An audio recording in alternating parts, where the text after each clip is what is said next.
أشرقت نفسي بنور من فؤادي حينما رددت يا رب. Ini kita masuk ke masalah rias merias, ya, dan. Jadi memang ini alamnya wanita. Gitu. Kalau laki-laki berbeda tentunya ya. Jadi perempuan memang suka dandan segala itu normal, itu alami dan itu dibolehkan. Dan dalam banyak riwayat diantaranya hadis Bukhari, Aisyah pernah menggunakan beberapa perhiasan waktu Nabi SAW tanya, untuk apa ini Aisyah? Kata Aisyah, untuk berhias. Berhias untukmu ya Rasulullah. Ya, memang itu umum, boleh saja. Dan ini juga usahakan berhiasnya itu ala suami, bukan ala orang lain. Ya. Ini penting. Temannya ibu berdandan dengan model A, suaminya suka begitu, ya sudah itu model dia. Kalau ibu paksain, ibu bukan dia, nggak bisa sama. Beda matanya, beda alisnya, beda hidungnya, beda bibirnya, nggak bisa. Mungkin dia cocok kalau pakai lipstik warna pink, mungkin. Nah, kalau mungkin yang satu belum tentu, gitu kan? Mungkin dia lebih cocok yang warna lain misalnya, atau mungkin suaminya lebih suka itu lain. Pernah kasus Bu ya, ini kasus yang saya hadapin subhanallah, masalah rumah tangga dalam satu kerabat saya. Menikah sudah 22 tahun. Akhirnya mau cerai. Saya kaget kok mau cerai, kenapa ini? Saya duduk sama suaminya gitu kan. Ada apa sebenarnya? Masalah sederhana, karena laki-laki yang nanya dibuka sama dia gitu kan. Saya ini dari dulu istri saya sudah tahu saya suka dengan perempuan rambut panjang. Suka dengan rambut panjang. Saya merasa betul-betul terhibur kalau istri saya rambutnya panjang. Banyak masalah kecil, fisik gitu kan. Kalau ibu-ibu mau suaminya mau botak, mau pendek, mau apa, ya biasalah. Kan itu. Yang penting orangnya baik, kan itu. Yang penting dompetnya tebal. Kalau laki-laki lain, fisik itu luar biasa bagi dia. Luar biasa pengaruhnya, penglihatan matanya berpengaruh. Jadi ternyata istrinya ini terbalik, dari dulu, dari masih gadis suka rambut pendek, model laki-laki. Suaminya sudah sering bahasakan, kenapa kamu nggak panjangin? Itu 20 tahun suaminya minta, hanya untuk panjangin rambut. Istrinya merasa nggak penting, harus potong. Pokoknya panjang sedikit potong. Dianggap, sudahlah, nggak apa-apa, memang saya begini. Bantah terus. Sampai pada puncaknya meledak satu waktu, cerai, mau cerai. Loh, gara-gara ini saja, gara-gara ini, tapi 20 tahun kan bengkakin hati saya gitu. 20 tahun minta dia rambut panjang nggak mau, kenapa gitu? Apa masalahnya rambutnya? Dan saya tanya istrinya, kenapa kalau rambutnya dipanjangin, kenapa? Ada masalahnya. Gerah kan bisa pakai AC, bisa pakai kipas angin, banyak lah gitu kan. Itu bukan alasan, tapi memang ternyata setelah saya temukan orang ini ya memang dari awal dia tidak anggap itu hal yang penting ya. Jadi tidak penting untuk memenuhi kebutuhan suami, itu udah hal yang dasar. Bagi dia itu, ya sudahlah, itu bukan hal yang penting. Padahal itu hal mendasar bagi suaminya, karena tidak kenal karakter tadi ya. Terus yang kedua, pengaruh-pengaruh dari angin luar nih, masuk angin. Jadi angin dari luar ini masuk ke dia. Gitu. Masalah tidak perlu terlalu patuh sama suami, gak usahlah berlebih-lebihan tadi, begitu. Akhirnya, padahal suaminya ini butuh dengan dia. Pulang itu buru-buru ke rumah, ingin ketemu istrinya. Ini malah nggak ditangkap, nggak peka. Ribut gara-gara itu, subhanallah. Ini kan. Ada kasus yang lain, suaminya ingin hubungan biologis dengan gaya tertentu, yang halal. Nggak mau. Sampai suaminya datangkan, suaminya faham agama. Dibahasakan ke saya, sampai akhirnya terpaksa beliin majalah, beliin gambar, apalah macam-macam. Sampai akhirnya suaminya liatin cuplikan film, dibahasakan ke saya gitu. Tetap juga nggak mau, gitu kan? Setelah suaminya menikah, baru dia nangis-nangis, kenapa begini, begitu, begini, macam-macam. Saya dudukin suaminya, kenapa Pak? Ada apa sebenarnya? Ya saya sudah bahasakan ke dia. Lebih dari 5 tahun, 6 tahun berumah tangga, saya udah bahasakan. Dia selalu nolak, dan aneh nolak, tidak ada sesuatu udzur di situ. Hanya karena malas, hanya karena merasa tidak penting. Ini nggak boleh. Rumah tangga itu hal yang penting dalam rumah tangga kita. Asas masyarakat adalah rumah tangga. Ini asasnya, dan asas rumah tangga hubungan suami istri. Nggak bisa. Ini kalau goyang rumahnya, goyang masyarakatnya. Jadi kacau semua ini, gitu kan? Jadi kacau semua. Itu insya Allah Maaf saya bahasakan ini, pelacur-pelacur jalanan tidak ada yang laku itu Bu, kalau istrinya melayani benar suaminya. Nggak ada orang yang jajan di luar itu. Saya bahasakan saya sampai duduk berbicara sama beberapa laki-laki.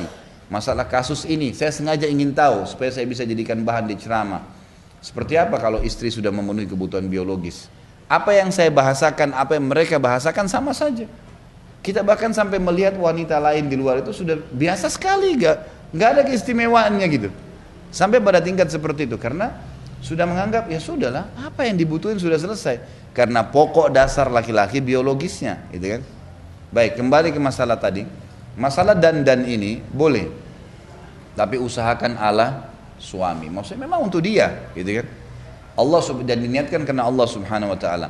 Nah dalam dandan ini, pertama tentu masalah suami yang inginkan bukan ala orang lain, dan juga ya berhubungan dengan masalah ini. Selama yang sedang dipakai bahan, tata cara, itu semua bukan haram, boleh. Seperti kita tahu tentu tidak boleh nato, kan itu. Ini dilarang, masukkan tinta di tubuh, merusak bangunan tubuh gitu kan. Mengubah ciptaan Allah secara total, beda kalau merapikan. Gigi nggak rapi, pakai behel lain, itu boleh. Kan itu. Nggak ada masalah, merapikan boleh. Kan itu. Ada tai lalat yang sangat mengganggu, mungkin besar dekat mata dan harus dicabut, itu lain. Tapi kalau merombak itu nggak boleh, merombak nggak boleh, mengubah operasi semuanya itu nggak dibenarkan. Kecuali ada udzur-udzur syar'i, misal luka bakar, ya rusak, hancur, tabrakan, itu lain. Dan butuh itu lain, itu udzur syar'i. Tapi selain ini tidak dibolehkan. Ibnu Umar berkata, saya bacakan terjemahannya, radhiyallahu anhu, bahwa Nabi SAW melaknat wanita yang memakai cemara atau rambut pasangan, dan yang meminta memakai cemara, dan wanita yang menggambar atau mentato kulitnya dan minta digambar kulitnya. Muttafaqun alaih. Jadi ini tidak boleh sambung rambut ya. Itu sering di salon-salon kan ada itu rambut disambung, itu nggak boleh. Jadi rambut dia alami, gitu kan?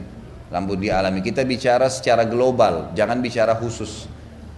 Ada perempuan punya masalah khusus, misal ada penyakit di kulit kepala atau habis operasi, kemudian rambutnya gugur, nggak ada rambut, sehingga mengganggu hubungan dia dengan suaminya. Bolehkah wanita seperti ini untuk memasang rambut di kepalanya, pakai wig misalnya? Itu dibolehkan, udzur syar'i lain. Tapi kalau tidak ada udzur nggak boleh, nggak ada udzur nggak boleh, kan gitu. Termasuk di sini orang misalnya, maaf, rambutnya keriting, mau dilurusin, sekarang sudah bisa kan? Dan itu tidak haram, karena bukan merubah sebenarnya, dia merapikan. Saya bilang merapikan beda dengan merombak, dan itu dibolehkan, nggak ada masalah. Boleh dalam Islam wanita mewarnai rambut, boleh, nggak ada masalah. Yang penting jangan ke warna hitam, warna merah, ya warna normal lah ya, jangan juga biru, ungu, kan aneh-aneh. Iya, dia jangan aneh-aneh gitu, ya. Jangan aneh-aneh, artinya yang normal-normal yang memang umumnya. Subhanallah, fitrahnya manusia itu kalau lihat sesuatu bagus itu umumnya orang semua menilai itu bagus, umumnya ya. Ada pengecualian, ada orang yang luar abnormal yang mungkin nilai lain. Tapi umumnya orang tahu, oh, ini bagus ya gitu. Mobil kah, rumah kah, warna kah, ya. Itu semua orang tahunya, oh ini bagus ya, secara global orang bisa tahu seperti itu. Jadi ini tidak boleh ya menyambung rambut. Ini sering terjadi soalnya di salon-salon, ini tidak boleh. Sama juga hati-hati di salon-salon yang saya sering baca spanduk besar-besar, totok aura dan segalanya, itu nggak boleh. Itu umumnya mentransfer orang-orang yang pernah totok-totok aura ini, itu kalau di ruqyah pasti masalah. Panaslah tubuhnya, itu kan. Ada yang langsung kesurupan, subhanallah, kesurupan. Juga kalau masuk ke salon, usahakan salon-salon yang kalau ada salon muslimah baik, ya, salon islami. Karena biasanya salon-salon umumnya ini ada taruh di depannya itu kayak pelaris, ada patung, ada apalah gitu kan. Saya pernah ngantar di salah satu salon di daerah Ragunan istri saya. Saya nggak tahu gitu, dia juga nggak tahu rupanya. Saya tidak pernah selama ini antar dan jemput dia di situ. Kadang-kadang dengan adik ipar saya yang antarin. Kemudian saya sempat jemput satu waktu, saya lihat di depannya di teras kok ada kayak tradisi orang-orang orang Bali ya. Jadi ada patung-patung, ada menyan-menyannya dan ada segalanya. Saya tanya istri saya, ini yang punya muslimah? Katanya si muslimah, dia bilang, tapi kok di depannya ada seperti itu? Itu kan buhul semua itu, dari dukun itu. Itu nggak boleh, itu berarti ada jin. Berarti di situ ada hal-hal yang berhubungan dengan itu. Kenapa harus ke sini? Cari yang lain. Insya Allah banyak gitu kan. Bahkan Masya Allah saya yakin, mungkin sering kali saya sampaikan begitu di pengajian, ternyata betul ada. Kenapa wanita-wanita muslimah ya, mungkin diantara ibu-ibu pengajian, mungkin di sini ada yang punya kemahiran, kemudian tidak kerjasama sama temannya buka salon Islami yang memang selamat dari hal-hal yang haram lah ya, tidak ada tatonya, tidak ada nyambung rambutnya, yang hukum syar'i, yang dibolehkan silahkan, gitu kan? Yang dibolehkan silahkan, gitu. Termasuk tidak boleh bu, ini hati-hati dalam hukum syar'i memperlihatkan aurat kepada wanita lain pun. Ini hati-hati karena orang biasa lulur. Gitu. Nah ini soalnya yang dibolehkan itu dilihat oleh sesama jenis saja, itu bagian atas dada. Jelas payudara nggak boleh, maaf. Ini bahasa ulama, sau'atay namanya. Sau'atay itu dari payudara sampai ke kemaluan, itu nggak boleh. Tapi pundak ke atas, ya, kemudian lengan ke bawah, lutut ke bawah itu masih umum.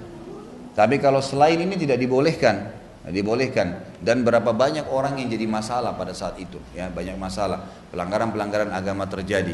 Bukan cuman salonnya kadang-kadang yang pasang pewaris, orang yang jadi pegawainya itu pakai juga ilmu sihir supaya konsumennya kembali ke dia terus. Itu sudah biasa sekali. Yang pasang susuk lah, yang berusaha pakai mantra-mantra pada saat lagi pijet. Jadi nanti orang ini selalu penasaran, ya kan gitu. Berapa seminggu, 2 minggu kembali lagi, dan hal-hal mendasar lah. Maka tentu kita dibolehkan dandan dalam Islam, boleh merawat diri, tapi ingat jangan sampai terjadi pelanggaran-pelanggaran agama. Ini penting untuk diketahui. Begitu pula tidak boleh merusak kulit ya. Di sini sama tadi, mentato itu tidak boleh atau minta digambar. Ya? Bukan tidak bisa. Jadi daerah-daerah yang boleh disentuh silahkan. Jadi daerah dada di atas payudara ke atas itu boleh. Misal di daerah lengan, punggung boleh. Jadi dari dada ke kemaluan itu yang tidak boleh. Iya, itu yang tidak boleh sama sekali memang dilihat itu. Mereka nggak punya hak untuk itu. Apalagi sampai menyentuh ya mungkin. Ya, artinya ditutup lah, artinya ditutup ya, artinya lokasi itu ditutup. Itu ditutup dan kalau perlu kita sendiri yang melakukannya. Mungkin di daerah itu kita sendiri melakukannya. Jadi Nabi Muhammad SAW dalam hadis sahih dikatakan, itu paling gemar meletakkan wangi-wangian di tubuh beliau SAW. Beliau sering menyebarkan di tubuh beliau itu serbuk wangi dari negeri Syam. Ini saya tidak bisa gambarkan seperti apa, kalau mungkin bedaka atau minyak wangi, tapi yang jelas sesuatu yang wangi diletakkan, dan beliau selalu menyuruh istrinya meletakkannya dari punggung sampai ke kaki. Padahal itu istrinya ya, tapi daerah kemaluan beliau meletakkan sendiri. Sampai pada tingkat seperti Nabi SAW menjaga tetap gitu kan. Ada hal-hal mendasar yang dijaga. Nah ini batasan-batasan yang dianjurkan secara syar'i. Diistilahkan dengan sau'atay. Sau'atay itu 2 wilayah wanita yang tidak boleh sama sekali tersentuh. Dari dada sampai ke kemaluannya. Allahu a'lam. Jadi lokasi ini ibu lakukan sendiri kalau lulur dan seterusnya.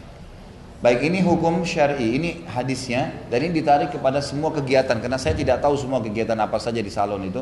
Tapi secara umum ini adalah ya larangan-larangan dalam agama. Jadi ada yang boleh, ada yang tidak boleh, gitu kan?